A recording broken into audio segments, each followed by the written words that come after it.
imagination on what you want this to be like. This wonderful place that's just different from any other shopping about.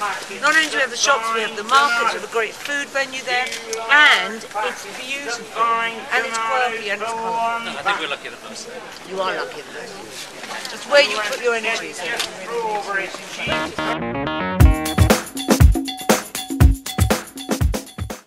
My name's Doug, I'm a hairdresser in here, which is Barbara Brown's.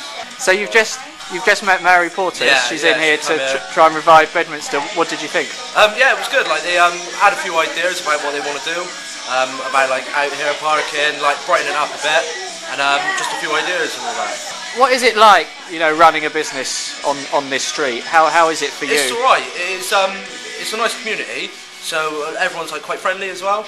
So it is really nice. Everyone gets on. All the shops get on together as well. So. Right. So why do you think Mary Portas has picked it as one of the streets she thinks needs to have some work done on? I'd say it was because it is up and coming. Like everything's here. It just needs to be like revamped and brought back up to like a good standard, I guess.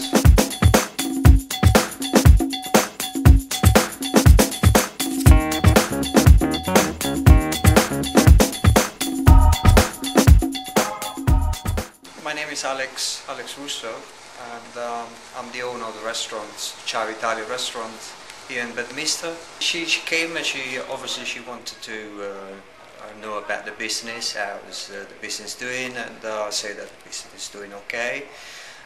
It could be much better, but I'm sure that Mrs. Portas do some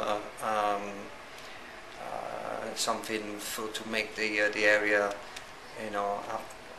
an upcoming area. And she was here asking about the business, the Christmas. We did very well Christmas. We opened on Christmas Day, and she was we did very well. So January, February is a very slow month, but now it's coming spring, which is going to be more.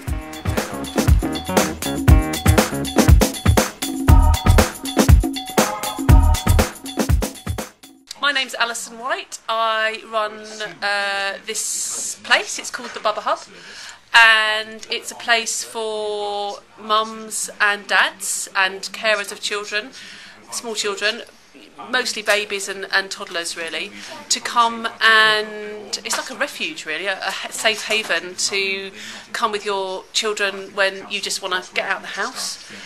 I really set it up as a way of offering support to parents. I'm also a childbirth educator, and I think the needs of people who are at home all day with small children are very much not catered for. And I just wanted a place where people felt that they could come on their own or with friends and hang out for as long as they wanted to, get a decent cup of coffee, some lunch if they wanted, a really nice piece of cake, and just hang out.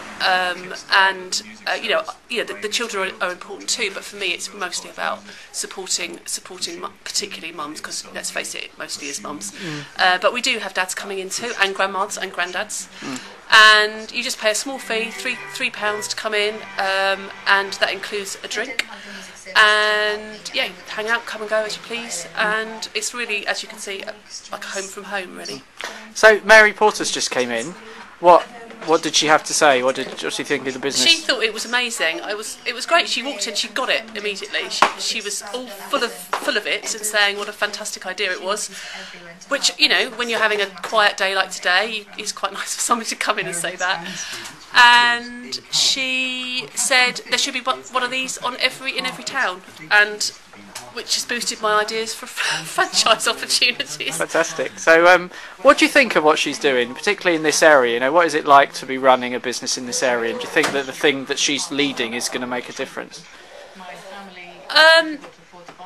Yeah, I think what she's doing is fantastic. It isn't easy to run a business anywhere at this time, I don't think. It's potentially a little easier down this end of the street because the rents are a little lower than up that end, but the footfall isn't as great. So you know, I think some help with rents would be brilliant. But I think what she's planning to do is revitalise the whole area, and I think that's going to be good for everybody, really. Hello. The shop is beautiful. Lovely to meet you. Oh my God, I saw a bit of that fruit tree. It looks stunning. Did you see that? God, it looks amazing. And you've been here how long? 10 years. And this is doing well? Yeah, very good. Very good. Look at it. I mean, what an experience. I talk about a shopping experience, you know. How could you get this online? You couldn't, could you? I mean, it's just wonderful.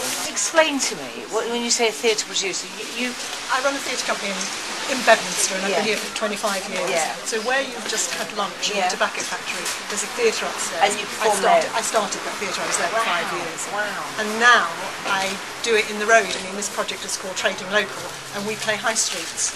And what is playing High Streets? Are we playing it now? Am I performing? You're going to see a 5-minute show. Oh, So my I've got a God. 5-minute show for you. Cool, yeah. 3 for the price of 2. Them oranges. Hey, don't you just love this time of day when it's quiet, eh? I just take a deep breath and I drink in that aroma, you know, the sweetness of the fruit, or the earthiness of the veg, oh, and that hint of cleansing citric. Go on, take a deep breath, go on. Hey, now you're looking at me like Carol used to. What, Vorderman? No, my wife. She'd say I was obsessed with fruit.